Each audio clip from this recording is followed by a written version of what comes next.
Bueno, hoy se va a hablar sobre la técnica de la bisectriz y se va a tocar unos puntos muy importantes que es importante saber para mejorar este tipo de técnica. Bueno, mi nombre es Yareni Michel Gapiel y me tocó trabajar con mi compañero Freddy Ramos Hernández. En este caso se van a tocar unos puntos muy importantes sobre el tipo de película a utilizar para pacientes como niños y adultos. De igual forma, los puntos de referencia anatómica para los dientes anteriores y posteriores, asimismo la angulación.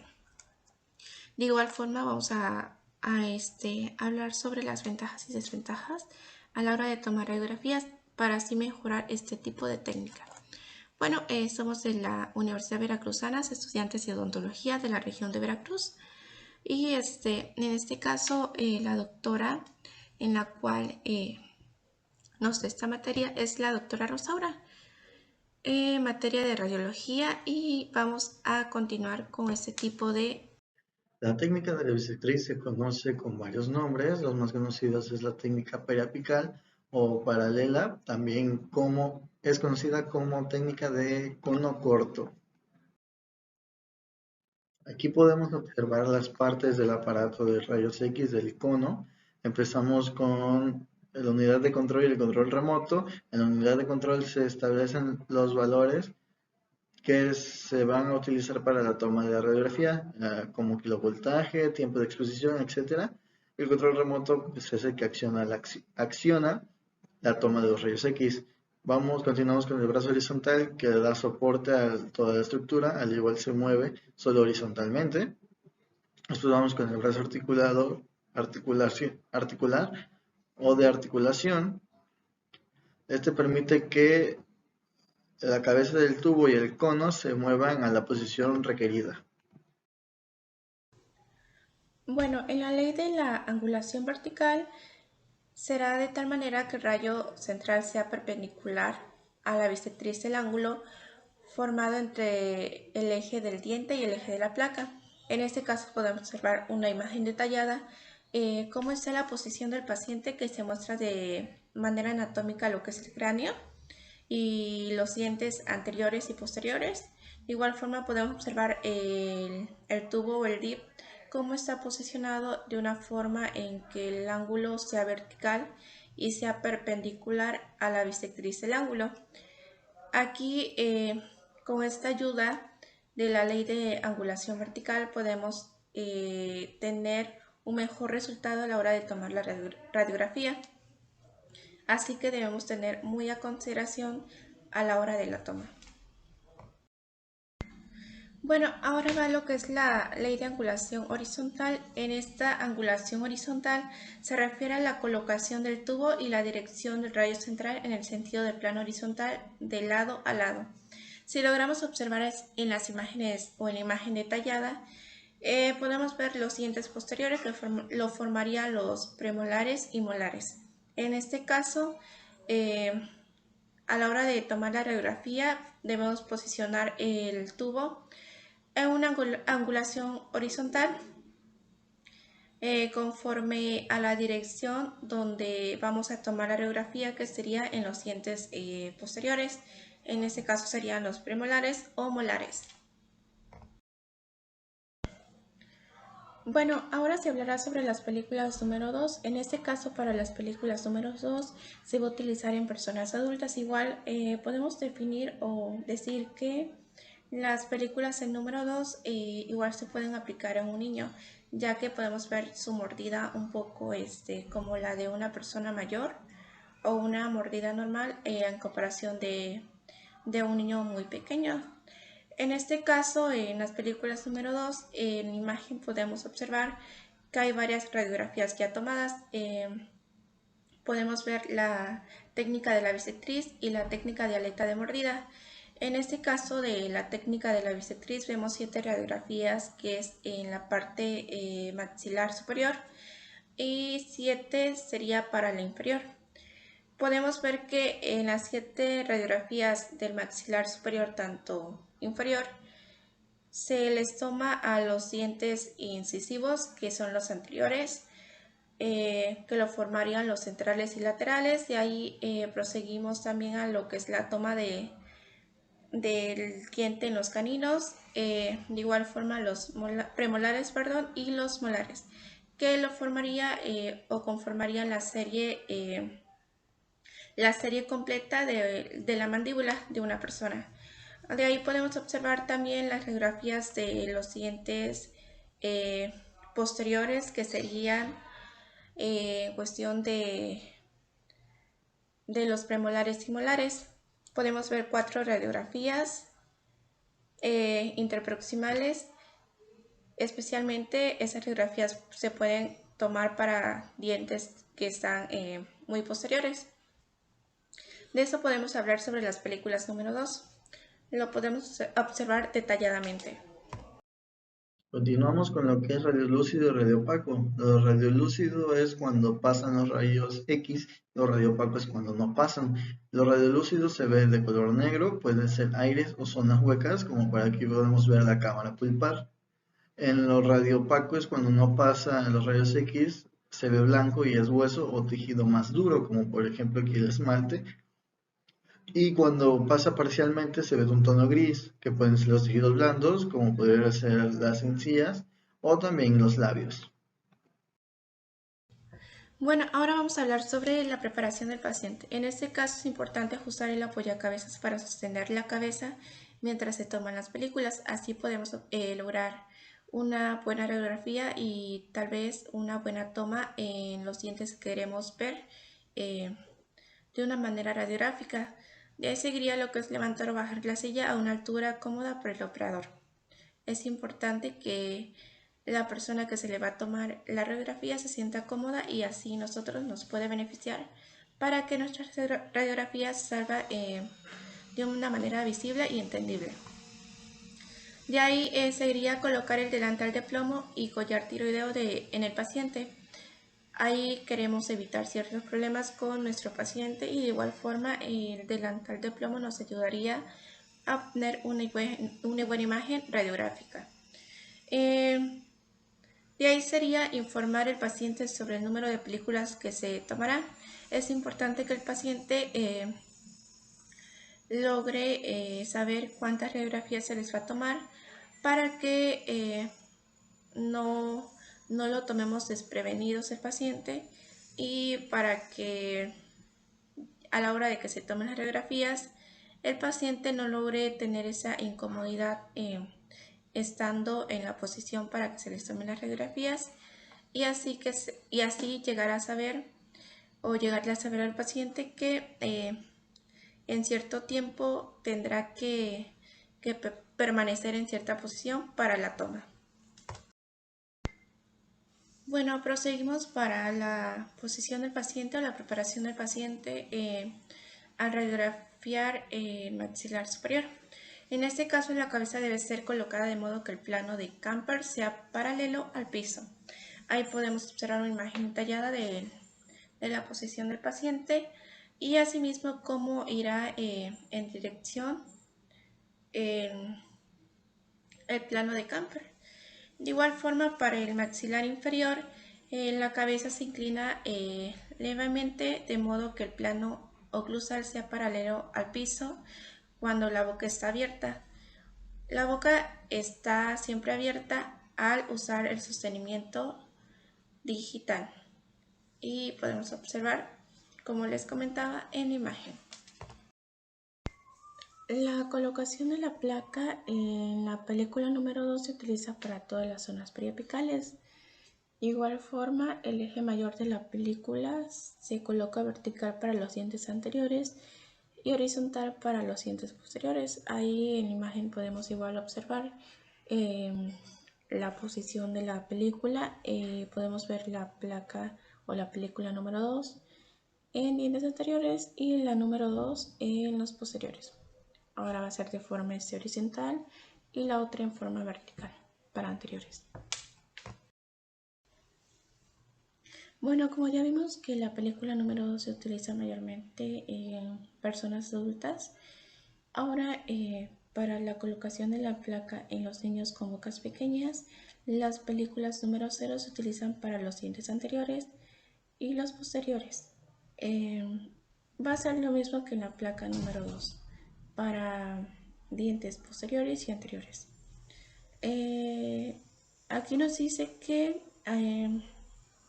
si la boca del niño es un poco más grande, se utilizan las del número 2, ya que por el tamaño y una mayor imagen a la hora de tomar las radiografías. En este caso, como les comentaba, tanto en las películas número 2 como en el número 0, en los dientes anteriores se utiliza de manera vertical y en los posteriores de forma horizontal. Seguimos con la colocación de la placa. En este caso, igual en la imagen, ahí logré poner una imagen donde se viera de manera más detallada la colocación. Aquí vemos las zonas centrales, centrales laterales, zona canina, zonas del premolar molar y zona molar. Igual podemos ver en esa imagen cómo está colocada la placa. Como les comenté en la anterior diapositiva, que en los dientes anteriores se va a colocar de una manera horizontal, que los dientes anteriores lo formarían lo que son los incisivos, de igual forma los caninos. En este caso serían los incisivos centrales y laterales y posteriormente los caninos, ya mencionado. Y en cuestión de los premolares y molares se va a utilizar la placa de forma horizontal, perdón.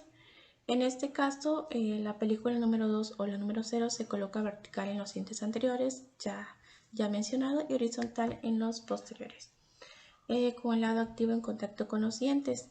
Aquí una parte muy importante que debemos tener muy en cuenta a la hora de tomar las radiografías. Se va a dejar un espacio de 2 milímetros más allá de los bordes incisales o oclusales de los dientes para que se logre ver la imagen o las coronas, o se podría decir que el diente completo. Lo que queremos ver si se muestra alguna patología en la parte de la mandíbula o el maxilar superior. Así que para esto sí debemos de tener muy en cuenta la posición de la placa o la película. Bueno, en este caso a la hora de aplicar la técnica de la bisectriz, es importante informar al paciente que cuando se va a colocar la placa o la película dental se debe sujetar o sostener con el dedo índice o el pulgar, que eso se va a aplicar para ciertos dientes. Si la radiografía es tomada en la parte del maxilar superior derecho, se va a poner la película obviamente en los dientes superiores, en el lado derecho, y con la otra mano, que sería lo contrario. En este caso, si la película, nuevamente voy a repetir, si la película se coloca en el lado derecho, el paciente va a colocar el pulgar o el dedo índice, pero ahora con el dedo izquierdo, para que no haya cierta incomodidad con el paciente a la hora de tomar las radiografías y salga de una manera o una imagen muy, muy detallada. En este caso, se le debe comentar al paciente o dirigir al paciente para la toma de la radiografía. En este caso, igual se logra observar en la imagen más detallada la posición de la placa y la posición del pulgar o el dedo índice. Se ve de una manera muy específica y que debemos que tomar muy a consideración. En este caso, el punto que le identifica se coloca hacia el borde actual de los dientes. Ahí podemos ver el diente o la placa también. La parte activa, la presión que se debe ejercer con el dedo, que sería lo contrario, y colocar para cierta parte a radiografiar, y cómo va a ir la película o la placa a la hora de tomar las radiografías, dónde debe ir el identificador, que como ya sabemos o ya se mencionó, se coloca hacia el borde oclusal de los dientes. Bueno, a continuación es importante saber qué puntos anatómicos nos van a ayudar a la hora de tomar las radiografías y de igual forma la angulación o en qué ángulo vamos a posicionar el tubo. En este caso, para la región central superior, que abarcaría los incisivos centrales y laterales, el punto anatómico de referencia es la punta de la nariz con una angulación vertical de 40 grados. Va a ir en dirección con la nariz, la punta de la nariz, y se va a colocar en un ángulo de 45 o 40. Esta angulación también se utiliza para los laterales. Aquí debemos tener muy en cuenta que a la hora de tomar las radiografías, los ángulos que nos vamos a basar muy de una manera muy, ¿cómo se le podría decir? De una manera muy acertada sería o abarcaría de los 40 a 45 grados, que serían positivos. Igual a la hora de colocar el tubo debemos tener en cuenta que va a ser o vamos a tomar el punto anatómico, que esa sería la punta de la nariz. Así podemos tener una buena imagen radiográfica y podemos observar si la persona tiene alguna caries, si presenta alguna patología. Así que son puntos muy importantes que debemos tener a consideración. Bueno, a continuación o para continuar sería la región canina superior, y en este caso el punto anatómico de referencia sería en el ángulo nasogeniano. Algo o unos puntos muy importantes que debemos tener muy en cuenta es que a la hora de dirigir el rayo central debe ir de los 55 grados vertical y debe ser positivo. De igual forma, el rayo central es entre el canino y el primer premolar, para que de igual forma se logre ver una imagen muy visible y podamos dar la explicación correcta de lo que se presenta en nuestros pacientes. Aquí igual podemos observar la imagen de cómo es colocado la parte del dedo índice o el dedo pulgar cuando se toma la radiografía. Así que tenemos una imagen muy detallada y explicada para que nos podamos guiar. Bueno, ahora para la región premolar superior, aquí vamos a tocar los puntos importantes. El punto de referencia para la toma de la radiografía debe ser un punto de la intercepción entre una línea bipupilar y el plano de Camper, y con una angulación vertical entre los 30 a 35 grados positivos.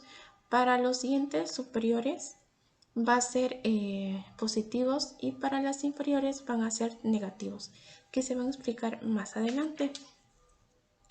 Así que ya sabemos que para los premolares con una angulación de 30 a 35 grados positivos y con el punto anatómico, que es en este caso el punto de intercepción entre una línea bipupilar y el plano de Camper.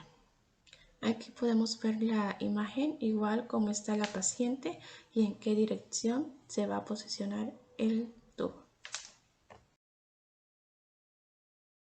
Continuamos con la región molar superior. En esta se toma de referencia la cola de la ceja y el extremo del ojo, y se apunta en una angulación de 20 a 25 grados positivos.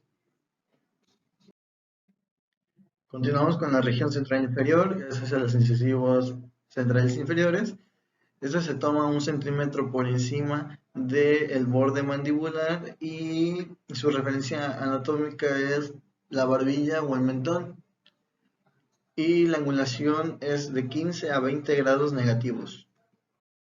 Seguimos con la región canina inferior. La referencia anatómica es la fosa nasal, la columna de la fosa nasal.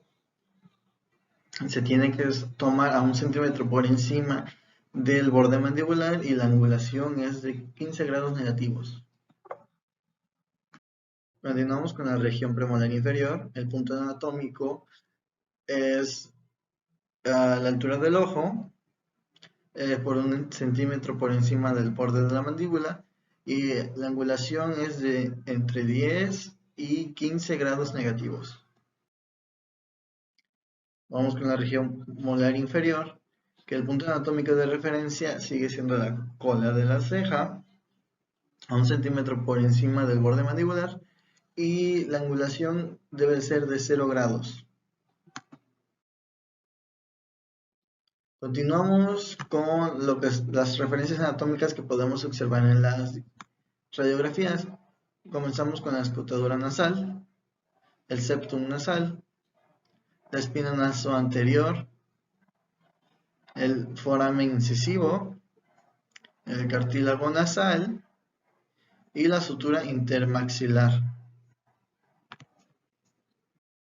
Esta técnica representa una serie de errores muy comunes que se deben a la misma forma en la que se toma la técnica, ya que el equipo no se mantiene fijo en todo momento, se puede mover algunos parámetros o algunas posiciones, eso haciendo que la técnica en algunos casos tenga errores. Con la técnica de la bisectriz del ángulo, el borde incisal oclusal estará siempre en contacto con la película y aparecerá siempre en el mismo punto de la película sin importar la angulación utilizada. Sin embargo, el ápice de los dientes, por estar más lejos de la película, será proyectado en diversas posiciones dependiendo de la angulación vertical. Aquí nos vamos a ver mucho en la angulación vertical a la vez que en la horizontal. Bueno, estos serían los principales errores, que podríamos ser una escotadura, que es cuando la radio queda más pequeña, una elongación, que es cuando se ve mucho más largo, o también un traslape. Depende mucho del ángulo vertical y también del ángulo horizontal. La elongación es cuando una pieza dentaria, un órgano dentario, su raíz se ve mucho más grande de lo que realmente es. Esto pasa cuando el ángulo está por debajo de lo requerido. Si hacemos incisivos centrales, el ángulo es de 50 grados. Si lo hacemos a 40-45, van a ser más largos. En otro lado, el escorzamiento es cuando se ve mucho más pequeño. Esto es cuando sobrevaloramos el ángulo y lo ponemos más arriba de lo requerido. Por ejemplo, si ya le dijimos incisivos son 50 grados, si lo ponemos a 60, las raíces se van a ver mucho más cortas de lo que realmente son. Aquí podemos empezar a ver el traslape, que es cuando la angulación horizontal está mal colocada. Esto hace que se sobrepongan las piezas anatómicas, en vez de verse en línea recta, se ven sesgadas. Eso hace que se vean encimadas unos con otros. En algunos casos, la dentición del paciente es la que está amontonada. Si queremos observar 4 órganos dentarios y 3 se ven correctamente y uno presenta algo de traslape, ahí es un error o un problema anatómico. Pero si de los 4 dientes se ven los 4 con traslape, fue error de la toma de la radiografía. También una mala colocación, igual con traslape, se puede notar cuando el ángulo también está más inclinado y se ve sobresaliendo o no se acomoda correctamente. En este caso aquí podemos ver traslape, traslape, traslape y aquí ya no, pero en los restos de los dientes sí. Y como podemos ver, se ven más las coronas y eso no es lo que se debe ver. Se debe ver solo la cara vestibular.